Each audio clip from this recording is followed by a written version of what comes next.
I want to talk to you about the way that God hopes. Now that sounds strange, because when most people say hope, what you wish would happen. I hope when we go back, we have water in the taps again. Because we're out of water, because maintenance that should have been done a long time ago hasn't been done, and now a large part of the area up there on the ridge is out of water. So I know people talk this way. I hope there's going to be water when I get back home. But that's not what the Bible means when it talks about hope. And you hear people talking like this. What's happening with that specific situation? Well, we're just a hoping and a praying. Have you heard this? Ek hoop en bid nou maar net. Ek hoop en bid, ek hoop en vertrou. It's a well-known entertainer here in South Africa, but he came to faith. And then the Dutch Reformed Church in Klerksdorp had invited him and his band. This is like, what? In the NG Kerk, they were going to have this guy. And so I didn't go because we stopped outside and it was just gobs of people. There was no parking outside on the street or anything. So I said, it's fine, Corda, you go. Yeah, and she was there with a few other people from our congregation. And they went, but she came home and Enrica was laughing because at the end of the service, this poor girl that was obviously helping to organize the event had to close the event in prayer. And she was obviously very nervous. And so in Afrikaans, I'll first say it in Afrikaans and then I'll translate it.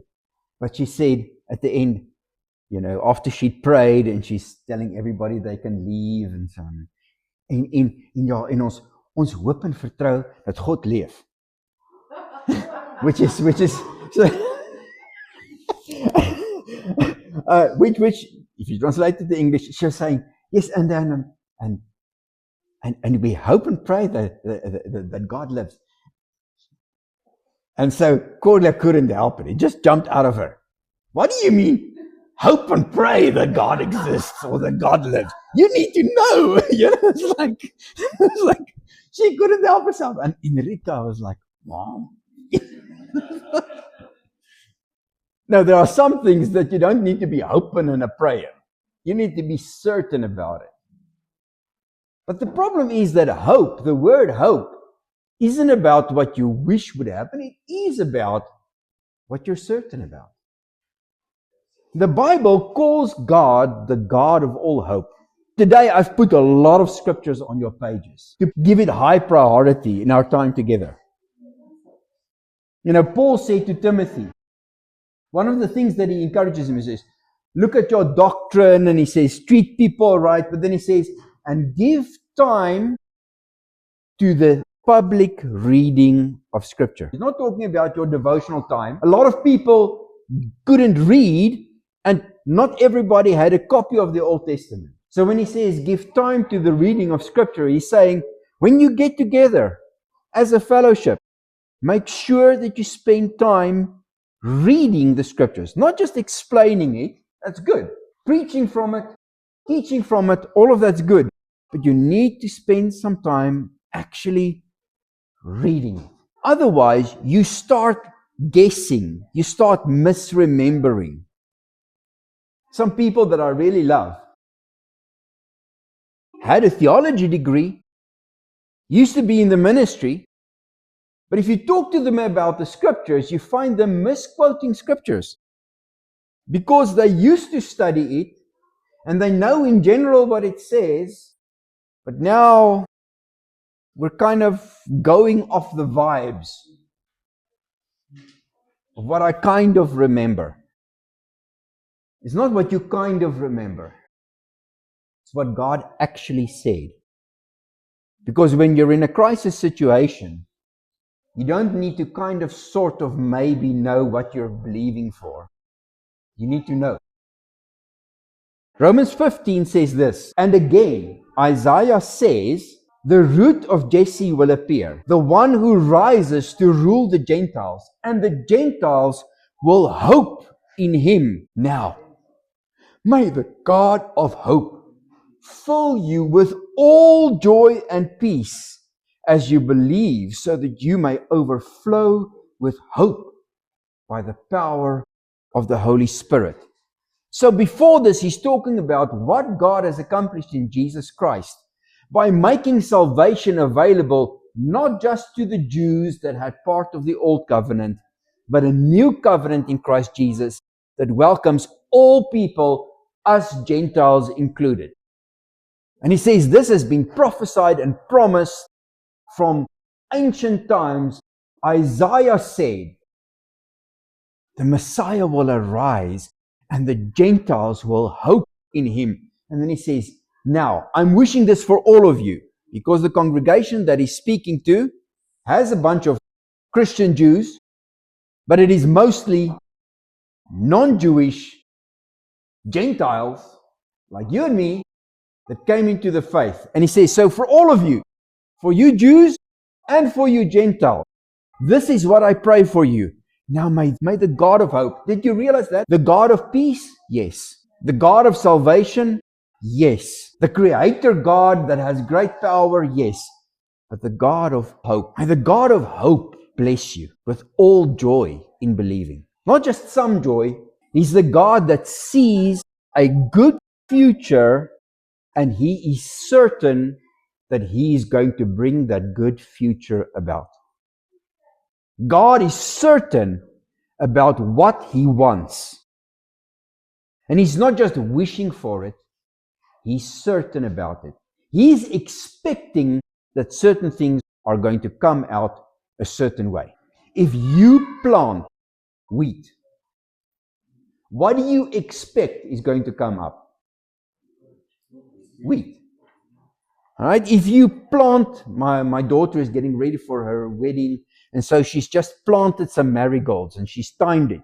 She said it's so many weeks until marigolds flower, so she's getting it ready, right? She timed it. She expects that when her wedding day comes, there's going to be some marigolds. She has put something in motion that is going to have certain effects. That's how God hopes. Hope and faith are friends. Faith or believing has to do with what happened in the past. I believe that really happened in the past. And I believe God is involved right now. I have faith that God will keep the promises that he said in the past. But hope has to do with future outcomes.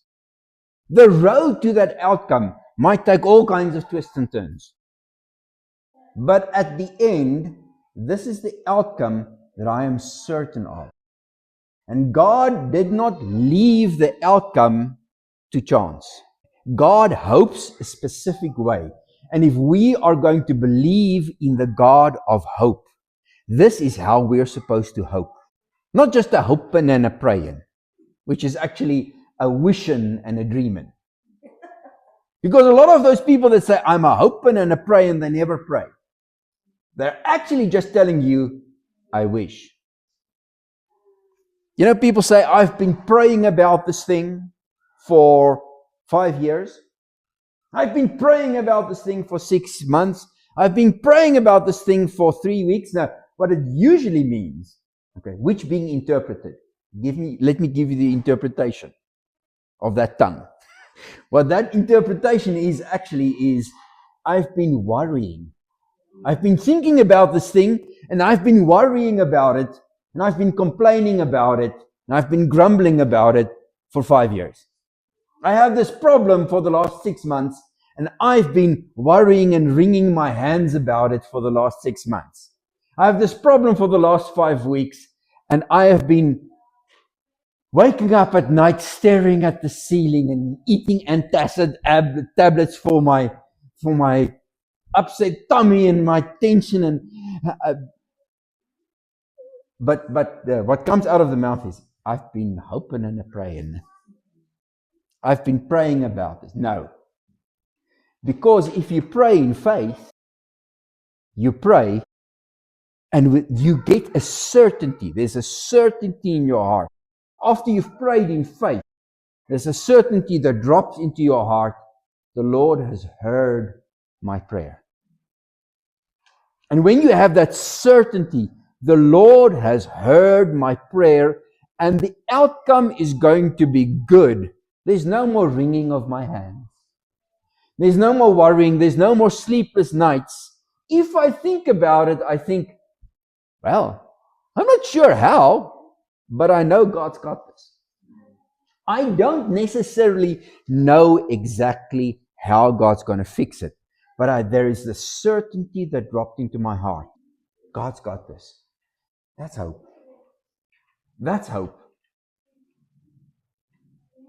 I have prayed in faith, and now I have hope for the outcome. The Bible actually says more about hope than what we think. It's sort of like the orphan child of that verse from Corinthians. Now, faith, hope, and love, these three remain. But the greatest of these is love. And there are entire series that you can go and read, or there are series of sermons about faith. There are more material about love than anything else if you go into a Christian bookstore. But hope seems to be the orphan child, the ignored, sheep of the family. But the Bible does talk about hope. It's how God operates. It's the very reason that God created the world. Because God had the intention to have sons and daughters, to reproduce after his own kind. It was the very purpose for which he created everything. That's hope.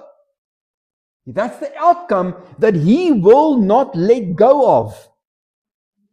God had an expectation. I'm going to create the universe, I'm going to create the world, and I'm going to create people in my image, and they will be in fellowship with me, and the outcome will be the whole earth will be filled with my glory, because the whole earth will be filled with people that carry my image and reflect me. That's the outcome for which God had created the world, and then everything went pear-shaped. There's a rebellion against God. Satan, our enemy, the accuser of the brethren, comes. He tempts our ancestors. They fall in sin. Death enters the world. Oh, well, we'll just hit the reset button, right? It's not how God works. Because he has already set the outcome that he wants. So in Romans 8, it talks about what God did when it seemed all hope was lost. In the previous part of this, I just need to give you that little bit of background so that you understand.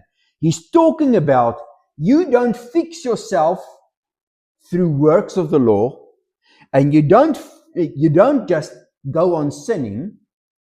You come to God and you live by the Spirit. That's what this chapter is about. How you live in the Spirit.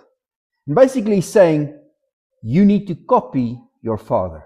Verse 15 in Romans 8 says, for you did not receive a spirit of slavery to fall back into fear. Instead, you received the spirit of adoption, by which we cry out, Abba, Father. The Spirit himself testifies together with our spirit that we are God's children. And if we are children, we're also heirs. Heirs of God and co-heirs with Christ. Just hold on. Just hold on. You are God's child. You're not a hoping and a praying that one day you'll be God's child. You're not hoping and a praying that one day God will give you something good. You are already an inheritor.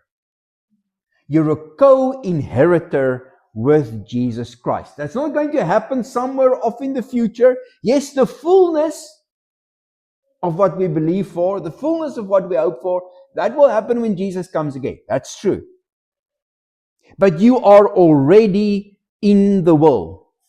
And the will has already gone into execution because Jesus already died. Now, thank the Father raised him from the dead. So that is why you can be a co-inheritor with Christ. But this is certain. If indeed, there is a condition, we suffer with him.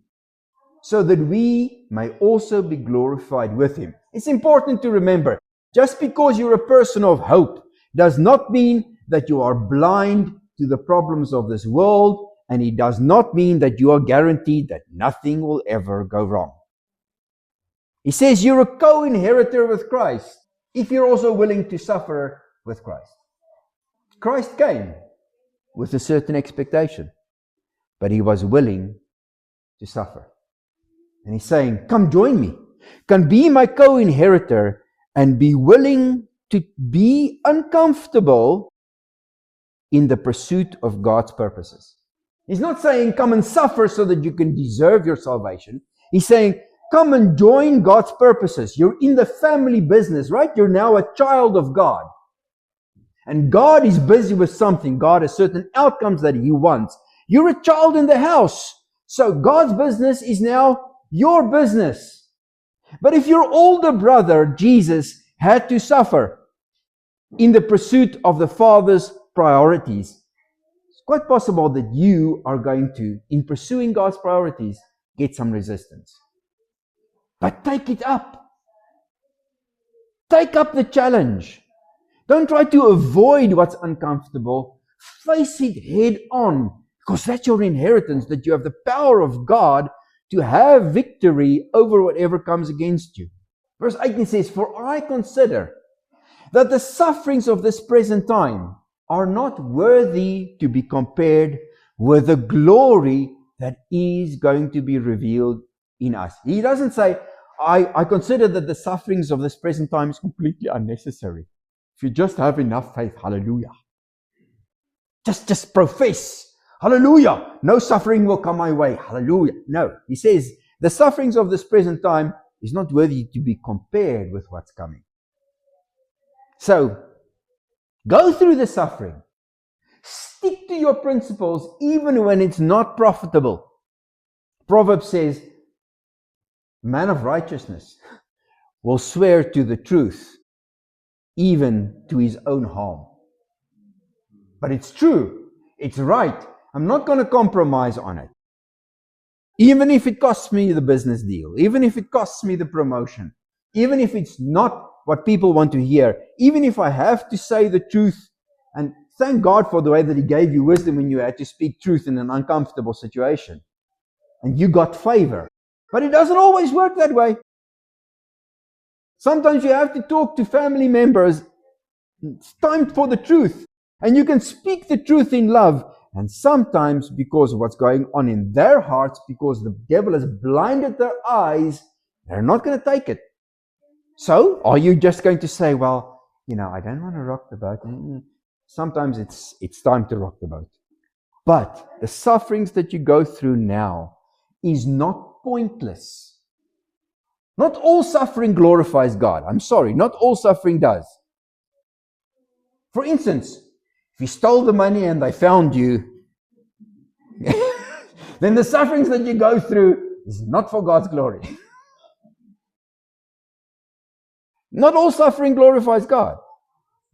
But if you are suffering because you're a child of God and you're pursuing his purposes as part of the family business, whatever you might suffer is not worthy to be compared with the glory that God is going to reveal to us. For the creation, that's the world that we live in, eagerly waits with anticipation for God's sons to be revealed.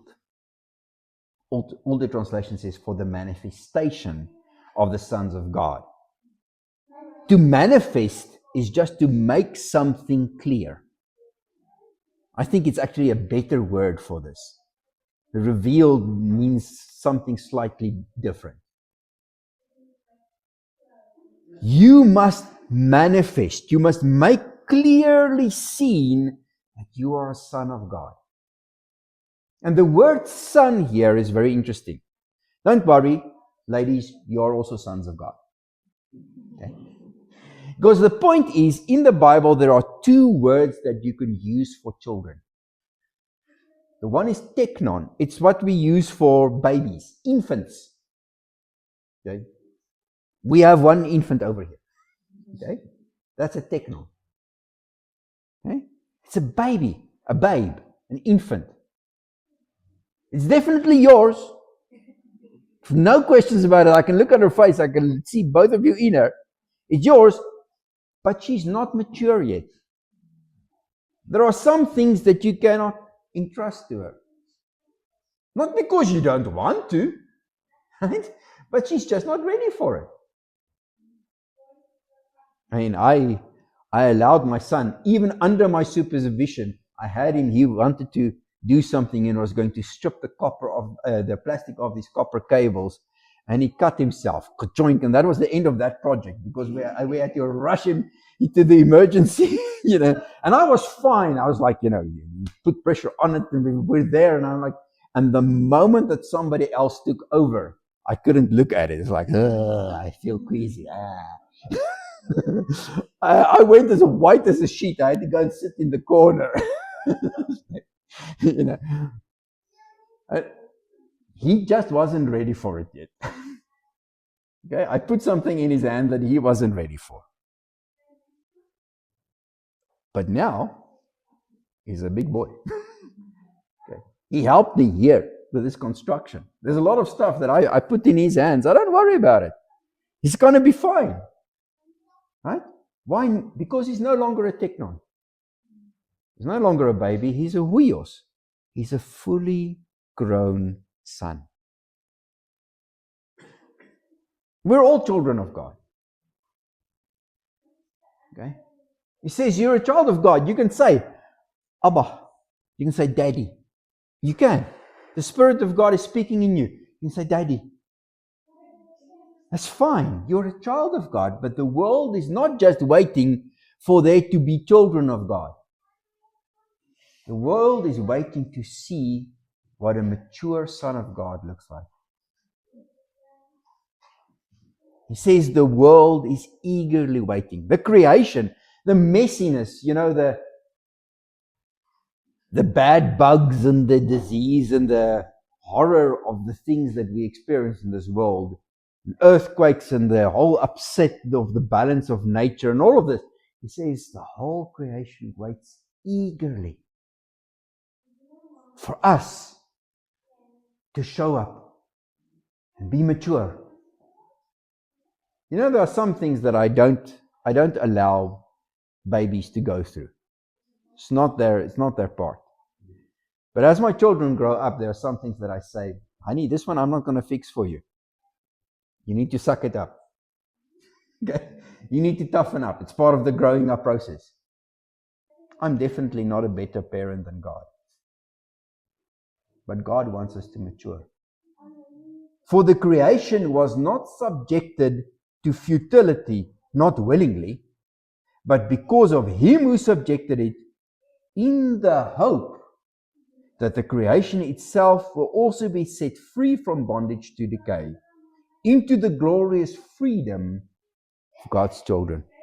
God himself decided, when Adam and Eve fell, he decided to allow the rest of creation that was under their authority to fall to. Humans were supposed to be the crown of creation. So he said, if you're going to fall, I'm willing to bet the rest of creation on the hope that I have, the certain knowledge that I have, that I'm buying people back for myself. They will be my reflection. They will. Creation will be saved because I will save people. Creation will come back to what I originally intended for it because I'm certain I'm going to bring people back to what I originally intended for them. God is certain. He's certain enough about it that he says, I'll risk all of creation and make the redemption of creation dependent on the redemption of people. For we know that the whole creation has been groaning together with labor pains until now. I haven't given birth to children. But giving birth, apparently, is a difficult process. So why do we set ourselves up for it? Why? Because we know that at the end of that process, there's a baby. And for that joy, we say, okay, we'll do it. There's joy there, right? There's an outcome. It's not just suffering to suffer. It's suffering, but at the end of the suffering, there's something good. There's life. There's hope. There's a future. And for the sake of that outcome, we'll go through it. Well, the ladies will. The whole creation has been groaning together with labor pains until now. Not only that, but we ourselves, who have the Spirit as the first fruits, we also groan within ourselves, eagerly waiting for adoption, the redemption of our bodies. Hallelujah, my body will not always be this way.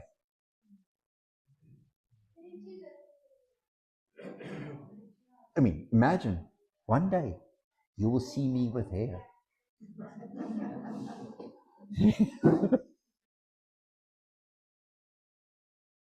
But that's the smallest of our problems, right? Have you noticed that things start breaking down? That's okay. Even though the outward man is perishing, we are being renewed on the inside by the Spirit of God. But there is hope. Real hope. That when Jesus comes again, we will be glorified. Even our body. Your body is not unimportant to God. And every time that something goes wrong, you can go to God and you can ask for healing and restoration. But if Jesus doesn't come back very soon, all of us will have our bodies fail on us. As much as I'm enthusiastic about healing, I believe God heals right now. I don't want this body forever. Not this way. I need this body to go through some radical changes. And the gym is not going to do those radical changes for me. The best medical help is not going to do those changes for me, but I am certain that they are going to happen. I'm certain because Jesus is definitely coming back. And when he comes back, I will be whole in spirit, soul, and body. I will be whole. And God is so certain of that. He said all of creation can be dependent on whether or not that really happens for people. Now, in this hope, we were saved. That's not our hope, that's God's hope. In the hope of God, the certain expectation that God has, that's why he saved you. You can join in his hope. We can join with that in that expectation. But it's God that's the original one that hoped. God is the original one. And when everything went wrong, when it seemed like sin and destruction and the devil and death had taken over, God said, I'm not hitting the restart button. I'm going to have out of this creation what I originally said I'm going to have. God hoped, and in hope, he allowed all of creation to fall. We have been saved in this hope. But hope that is seen is not hope, because who hopes for what he sees? Right? I'll believe it when I see it. Oh, that's not belief. Right? No. God is certain even before he sees it. And that's how we're supposed to hope. For if we hope for what we do not see, we eagerly wait for it with patience. In the same way, the Spirit also helps us in our weakness. Because we do not know what to pray for as we should, but the Spirit himself intercedes for us with inexpressible groanings. And he who searches our hearts knows the mind of the Spirit, because he intercedes for the saints according to the will of God. The will of God is where hope is. And we know part of the will of God. There are some parts that are obvious, we can see it from Scripture, but there are bits that aren't in Scripture. I don't know how God is going to solve this particular crisis that I'm facing right now. But I'm certain that He has a solution. And even if I can't give expression to it, I can come to God and the Spirit will intercede for me in a way that I cannot even express. Some people think they have to have all the answers before they can hope. It's not how it works. What Corley talked about at the beginning of the service. I'm going to do this thing. I'm going to try to fix all the stuff in my own power, and then I find out all my effort gave very small results. But the Holy Spirit is drawing you back to Himself and saying, "Now come to me. Let me put your efforts to good use. Let me take your effort and let me join it into what I'm busy with. Even if you don't understand exactly how it fits, if you do it under my leading, it fits inside my plan. Watch what I do. Watch how I draw you into the story that I'm telling. You had the sacrifice of Jesus so that we can come back into the plan of God. And you have the Spirit helping us and interceding for us and leading us. You see that? The Father, the Son, and the Holy Spirit. And they're working together. Jesus knows how to do this. And He's encouraging us to run our race the same way. Hebrews 12 verse 1 and 2 says this, "Therefore, since we have such a great cloud of witnesses surrounding us, let us lay aside every hindrance and the sin that so easily ensnares us. And let us run with endurance the race that is before us, keeping our eyes on Jesus, the pioneer and the perfecter of our faith. For the joy that lay before Him, He endured the cross, despising the shame, and sat down at the right hand of the throne of God." Jesus did what He did in hope. He endured the cross because He saw the joy on the other side and He was certain of it. He wasn't like, "Well, here we go. I hope this is going to work out. I wish this is going to work." No. Jesus was certain. He said, "Father, into your hands I commit my spirit." He knew what was going on to lie on the opposite side. And what was on the opposite side of the grave waiting for Him was you and me restored into a relationship with the Father and with Him. But it's going to be children for God. And by the Spirit, we're going to raise them up to become mature sons. That's how Jesus hoped. And what I want you to see is both the Father and Jesus didn't hope passively.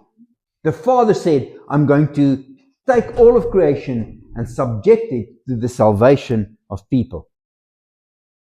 And then Jesus said, "I'll come and I'll take the necessary steps and I'll go through the suffering of the cross.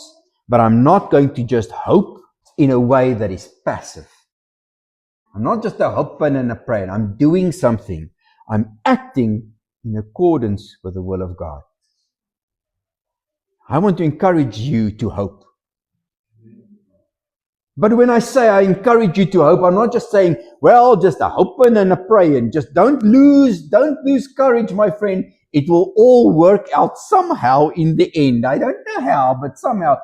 Hebrews 6 says this in verse 19. "We have this hope as an anchor for the soul, firm and secure.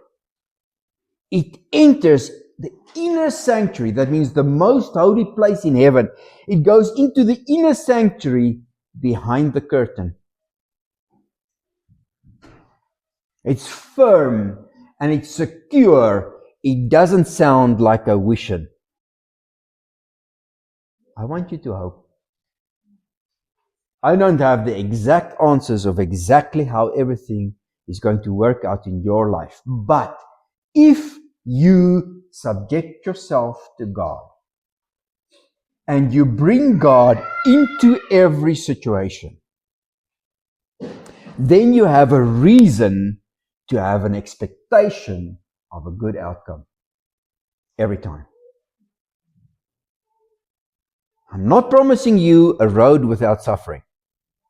I'm promising you an outcome that conforms to the good will of God every time. We need to be people of hope. People of hope are people that are certain, and they are active people. They don't just sit passively, they do stuff, but they do stuff under the leading of the Holy Spirit.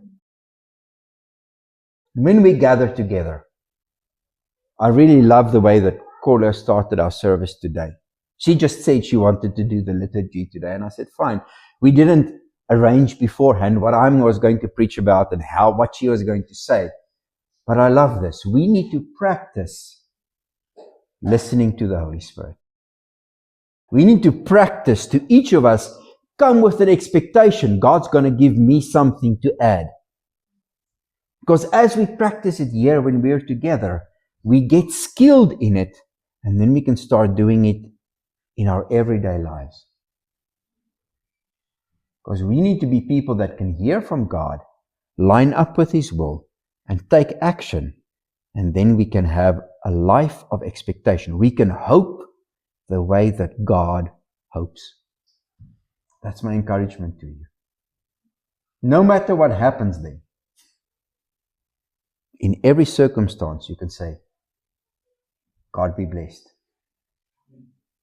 God be blessed. I'm going to pray. Father, you're always good. You're always with us. You always have a plan, and you never change your mind. And whatever you want, that is the outcome that's going to be there at the end. That's the kind of life that we want to live.